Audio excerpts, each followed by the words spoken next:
मुबारक अजीम आबादी के बारे में पढ़ चुके हैं, अहमद फराज पढ़ चुके हैं। आज हम पढ़ेंगे हसन नईम के बारे में। हुस्न मत पढ़ देना, हाँ, हुस्न उसका सबसे जुदा नहीं। नईम के माने नेमत के होते हैं, डजेंट मैटर। हसन नईम के बारे में पढ़ेंगे, इनकी जिंदगी को समझना है और इनकी 2 गजल आपके सिलेबस में है, उसको समझना है।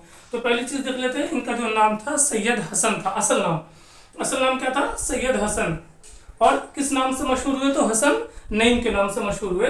सैयद उसको कहते हैं जिनका ताल्लुक, जिनके बाप दादा परदादा, उनके दादा दादाओं के दादा, उनका ताल्लुक आपस में उनके खानदान से मिलता है, उनको सैयद कहा जाता है। तो इनके जो नसब थे, हसब नसब ही होता है, बाप दादा वगैरह, तो उनका ताल्लुक किससे मिलता है? हजरत अली रज़ी अल्लाह तआला अन्हु के खानदान से मिलता है। तो इन्होंने अपने नाम में क्या लगाया था? सैयद लगाया था। तो कह सकते हैं ये लोग सैयद खानदान से थे। पूरा नाम क्या था? सैयद हसन असल नाम, और हसन नईम के नाम से मशहूर हुए थे। और ज़मींदारी थी, काफ़ी पढ़े लिखे लोग थे, घराना काफ़ी बड़े लोगों का था, तो कोई दिक्कत की बात नहीं थी। उसके अलावा जॉब भी मिली थी, वो आला दर्जे की जॉब थी, वज़रात खारजा। खारिज के मानते बाहर, लेकिन यहाँ पे वज़रात खारजा कहते हैं विदेश मंत्रालय को, ठीक है। फॉरेन मिनिस्ट्री जो होती है हर सरकार के अंडर में, खासकर हम बात करें कौन सी सरकार, गवर्नमेंट ऑफ इंडिया की बात करेंगे तो भारत सरकार में विदेश मंत्री होते हैं, ठीक है, विदेश मंत्रालय होता है, गृह मंत्री होता है, घर का होता है, ठीक है। तो वज़रात खारजा में विदेश मंत्रालय में इनको जॉब था, हाई प्रोफाइल जॉब था। लेकिन इनका हुआ कि इस्तीफा दे दिया। अब जॉब से इस्तीफा दे दिया, दिक्कत हुई तो वही क्या था, जमीन वाले को बेच के खा रहे थे। इसको जो पैसे वाले लोग होते हैं ना, बोलते 12 बीघा में पुदीना था, सॉरी 72 बीघा में, और 12 बीघा में मूली, और 24 बीघा में क्या धनिया, ये सब गाजर। तो जमीन बेच के खाते थे। कौन? हसन नईम।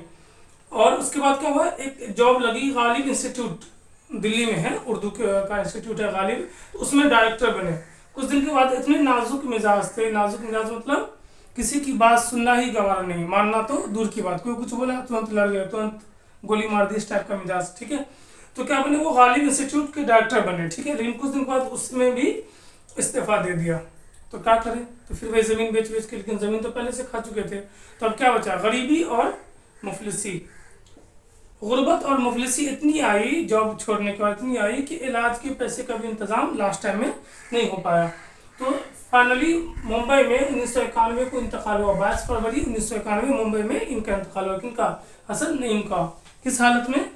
गुर्बत और अफलास की हालत में। और ऐसी गुर्बत, ऐसी मुफलिसी के इलाज के पैसे भी नहीं थे। अब देख लेते हैं उनकी शायरी के बारे में कि उनकी शायरी में क्या क्या खसूसियात है, ठीक है। तो इनके जो उस्ताद हैं, ये जो जिनकी शागिर्दी इख्तियार किया, उनका नाम है फसीउद्दीन बल्खी। उससे ज़्यादा मुतासिर थे, उनसे इसरार लेते थे। और इन्होंने जो पढ़ा था और जो शायरी इनकी है, वो क्लासिकल शायरी जो कहते हैं, जो परंपरागत पुराने ज़माने में शायरी चली आ रही है, तो उसका मुताला काफ़ी किया था इन्होंने। मोमिन और गालिब से भी मुतासिर थे, लेकिन फॉलो नहीं किया था मोमिन और गालिब को। कहते हैं तकलीद पसंदी इनको गवारा नहीं था, कि किसी के पीछे सबसे अलग हो, सबसे जुदा है, यानी अपने आप को सबसे अलग, इनफरादी बना रहे थे, अलग तरह के बना रहे थे। मोमिन गालिब को फॉलो, मतलब मुतासिर थे, फॉलो नहीं करते थे। जैसे गालिब के बारे में क्या, लोग गालिब के बारे में कुछ भी शेर बना देते हैं, इतने खुददार थे हम गालिब के कभी क्लास नहीं गए, वो तो किसी की शौक ने कॉलेज पहुंचा दिया, ठीक है। तो मोमिन गालिब से वो पढ़ा था, मुतासिर थे, लेकिन तकलीद पसंद नहीं थे, फॉलो नहीं कर पाते थे, ठीक है।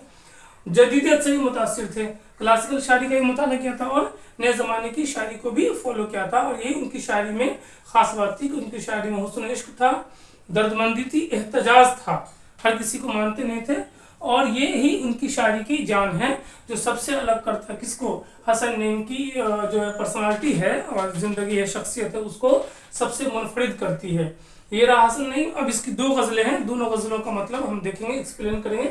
हसन नईम की ज़िंदगी देख चुके हैं, कहाँ पैदा हुए, पटना में, कहाँ मरे, बॉम्बे में, कैसी शायरी करते थे, क्लासिकल शायरी, और ज़मींदार थे, और वज़रात खारजा में जॉब करते थे।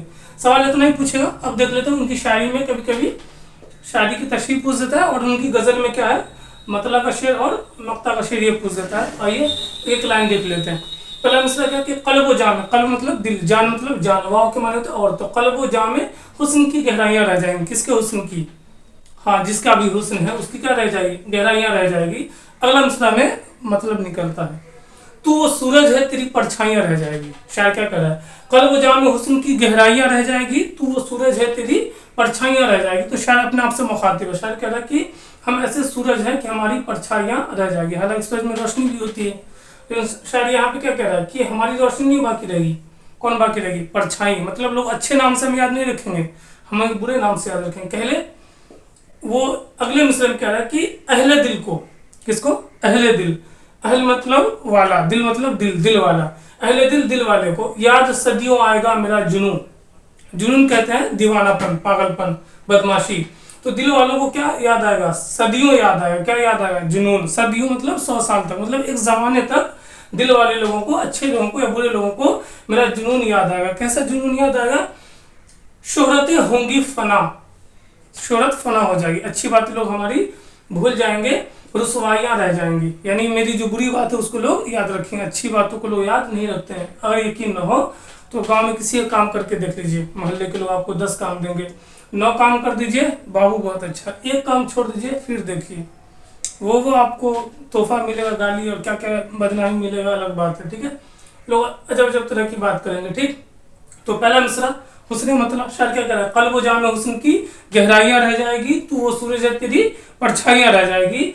अहले दिल को याद सदियों आएगा मेरा जुनू, शोहरतें होंगी फना, रुसवाइयाँ रह जाएगी। यानी लोग आपको अच्छे नाम से याद नहीं रखेंगे। शायर यहाँ पे कहीं ना कहीं मायूस हो रहा है, एहसास कर रहा है कि अगर मेरे अंदर क्वालिटी नहीं है, अगर है भी तो लोग कम याद रखेंगे, मेरी बुराई को ज्यादा याद रखेंगे। फिर अगले मिसरे में शायर जिससे मुखातिब है, जिसके लिए शायरी की है, जिससे मोहब्बत की, उससे कह रहा है गुफ्तगू, गुफ्तगू बातचीत होगी। कौन बात करेगा, तुझसे, तुझसे मतलब जिससे मोहब्बत है उससे। गुफ्तगू तुझसे करेंगी मेरी गजलें सुबह शाम। शायरी कह रहा है कि जब मेरी गजल आप पढ़ेंगे तो जिससे शायर मोहब्बत कर रहा है उसको कह रहा है कि सुबह शाम आपको मेरी याद आएगी, ऐसे याद आएगी जैसे मैं गजलों में आपसे ही बात कर रहा हूँ, क्योंकि गजल भी तो आप ही के लिए लिखा है, मोहब्बत भी आपसे ही। तो गुफ्तगू तुझसे करेंगी मेरी गजलें सुबह शाम, सुबह शाम तेरी खलवत में मेरी तन्हाइयाँ रह जाएंगी। खलवत मतलब अकेलापन। तो जैसे आप अकेले होंगे तो उस अकेलेपन में आपको मेरे अकेलेपन की भी याद आएगी। जैसे आप अकेले होइएगा तो आपको मेरी मोहब्बत की, मेरी चाहत की याद आएगी ही आएगी। अगला मिसरा, मैं निकल जाऊंगा अपनी जुस्तजू में एक दिन। कर अपने जुस्तजू में किसी की तलाश है, जिंदगी छोड़ के या ऐसी दुनिया से निकल जाएंगे, जॉब नहीं चाहिए, ये दुनिया अच्छी नहीं लगती। ठीक है, वो गाना सुना, ये दुनिया ये महफिल मेरे काम की नहीं। तो शायद वही कह रहे हैं यहाँ पे, तो दुनिया मेरे काम की है ही नहीं, तो अपनी जुस्तजू में, अपने पागलपन में एक दिन मैं घर से निकल जाऊंगा अकेले, किसी को लेकर नहीं। बज़ में यारा में, बज़ मतलब महफिल, यार मतलब दोस्त, दोस्तों की महफिल में ख्याल आराइयाँ रह जाएंगी। ख्याल आराई मतलब बस अपना अपना लोग कयास लगाएंगे, अंदाजा लगाएंगे कि क्यों भाग गया, किसकी याद में भागा, आखिर क्या हो गया। लेकिन ख्याल लगाए जो है वो सोचेगा, ख्याल आराई करेगा, अंदाजा नहीं लगा पाएगा कि आखिर हुआ क्या था। तो शायद ये कह रहा है कि मैं निकल जाऊंगा अपनी जुस्तजू में एक दिन, बज़ में यारा में, दोस्तों की महफिल में ख्याल आराइयाँ रह जाएंगी। दूर तक कोई न होगा नगमा, नगमा कहते हैं गीत को। ठीक है, हम मौत पे जिंदगी के गाते रहे नगमा तेरा, जिंदगी या जिंदगी रुतबा रहे बाला तेरा। यानी कह रहे दूर तक कोई ना होगा नगमा संजो में नहीं। खुद से मुखातिब करके कह रहा है कि दूर तक कोई भी आपको याद नहीं करेगा, आपकी याद को कोई संजोएगा नहीं, आप इतनी इंपॉर्टेंट नहीं है। बस चमन में याद की पुरवाइयाँ रह जाएगी। जो चमन है, जहाँ रह रहे हैं आप, जिस बाग में, जिस गाँव, जिस बस्ती में, याद की पूर्वी हवा जो चलती है ना, हवा चलती तेज तो पत्ते झड़ते हैं, फूल झड़ता है। तो कहते बस ये जो बाग है जहाँ हम रह रहे हैं, तो याद की प्रवाह, जैसे हवा आती है थोड़ी देर बाद चली आती, हवा आई फिर चली गई, वैसे लोग याद करेंगे। कितनी देर याद करेंगे, जैसे हवा, पूर्वी हवा को लोग याद करते हैं। तो बस चमन में याद की पुरवाइयाँ रह जाएंगी। यानी शायद जिस बस्ती में रह रहा है, जिस गाँव में रह रहा है, क्या लोग थोड़ा बहुत हम याद कर लेंगे, और ज़्यादा किसकी वजह से याद करेंगे, रुसवाई की वजह से याद करेंगे। तो अपनी ज़िंदगी से मायूस है शायद कहीं ना कहीं। अब अगला गज़ल देखते हैं। गज़ल देख चुके, अब आखिरी गज़ल देख लेते हैं। शायद क्या कह रहा है हसन नईम कि फसाना, फसाना लफ्ज़ की शुरुआत अफगानिस्तान में हुई थी। ठीक है, उसी से बना अफसाना, हमारी चाहतों का मिट न सकेगा फसाना। पत्थर पे लिखिएगा, उसको भी मिटा देंगे हथौड़ी छीनने से। ठीक है, चलो, उस शायर ने कहा था फसाना गम का। कौन सा फसाना सुना रहे, गम का। किसको, कोई गम गुसार हो तो कहें। हसन नीम कह रहा है कि हम अपने गम का फसाना सुनाएंगे, किसको, कोई हम जैसा आएगा तब हम उसको सुनाएंगे। कहानी दिल की कोई दिल फगार हो तो कहे, जैसे मेरा दिल फटा हुआ है, हमारा दिल जख्मी है, ब्रोकन हार्ट है, इसी तरह कोई और फटे दिल वाला आएगा तब हम उसको अपने दर्द की कहानी सुनाएंगे। अगला मिसरा है कि वहाँ यकीन के खुद ही कहेंगे हरफ जुनू। हरफ जुनू 3 हर्फ, मोहब्बत का हर्फ, इकबालनामा, कबूलनामा या मैंने कबूल किया, जो भी यकीन है अगले को, महबूबा को यकीन है कि शायर क्या कहेगा, खुद ही कहेगा जो भी कहना है उसको मोहब्बत का। यहाँ ये क्या शायर क्या कर, हमको फिक्र ये है कि फिजा साजगार हो तो कहें, माहौल अच्छा बनेगा, घर का माहौल ठीक रहेगा, उसका मूड ठीक रहेगा, तब हम उसको बोलेंगे। नहीं तो मूड खराब हो गया तो सैंडल निकाल के बिना गिनती के मारेगी। तो शायद यहाँ पे क्या कह रहा है कि यहाँ पे ये फिक्र है कि फिजा माहौल बनेगा, मूड सेट हुआ तब जाके बोलेंगे। जुनून की कौन सी मंजिल में मिल रहा है सुकून, जुनून यहाँ पे इश्क मोहब्बत। हमारी तरह कोई बेकरार हो तो गए, और कौन सी मंजिल में सुकून मिलेगा, किसकी, मोहब्बत की। शुरुआत तब भी नहीं और बेचैन, इकरार हो गया तब भी, तो उसके बाद कोई दूसरी तरह की शादी हो गया तब भी, तब तो और बेचैनी शुरू। तो क्या करें, जुनून की कौन सी मंजिल में मिल रहा है सुकून, मिलेगा नहीं।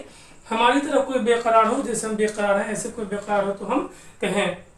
कहीं फसाने हिजरा बरब्त जिक्र वफा, हिजरा मतलब स्टेशन वाला नहीं, हिजरा मतलब हिजर से बना है, ब्रेकअप, जुदाई, हिजर के माने जुदाई। कहीं फसाने हिजरा बरब्त जिक्र वफा, किसी का अब न तुम्हें इंतजार हो तो कहे, किसी और का इंतजार नहीं हो, सबसे कट छट के बस हम हो और तुम हो, तब तुम्हें हम कहानी सुनाएंगे, अपने दर्द की मोहब्बत की दास्तान बताएंगे। उसी में छेड़ा न हमने फसाना शब गम, कि उनकी शाम भी कुछ सोगवार हो तो कहें। शायद क्या कह रहा है कि हमने शब गम, शब मतलब रात, गम मतलब गम की रात का फसाना हमने नहीं छेड़ा, क्योंकि उसकी रात जो थी वो खुश थी, बर्थडे मना रही थी, कैफे पे आई थी।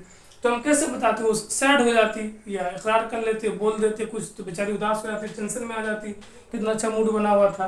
तो कह रहे कि जैसे उसकी शाम भी कुछ सोगवार है, उसको भी कुछ याद आए मोहब्बत, तो तब जाके हम उसको अपना दर्द सुनाएंगे। वो मुस्कुराए कि बरहम, बरहम मतलब गुस्सा हो, एक गुजारिश पर हमने रिक्वेस्ट कर लिया, जो अपनी आंखों पे कुछ एतबार हो तो कहे, अब अपनी आंख पे एतबार नहीं हो रहा है, जमाना ऐसा ऐसा देख रहे हैं। कहानी दौरे जुनू की, जुनू वही मोहब्बत, उस मोहब्बत की जवानी कहानी कहे तो किससे नहीं। शायर कह रहा है कि हम किससे सुना अपनी मोहब्बत की कहानी, जहाँ में हम सब कोई गम शुआर, जैसे हमारा गम को पहचानने वाला कोई हो तब हम उसको अपनी कहानी बताएंगे, वरना हमारी मोहब्बत, हमारा दिल, हमारा गम, हमारा इश्क ऐसा है कि हम अपने दर्द की कहानी किसी को बताने वाले नहीं हैं। एज इट इज़ जैसा इंसान मिलेगा, हम जैसा मोहब्बत करने वाला तो हम बताएंगे, वरना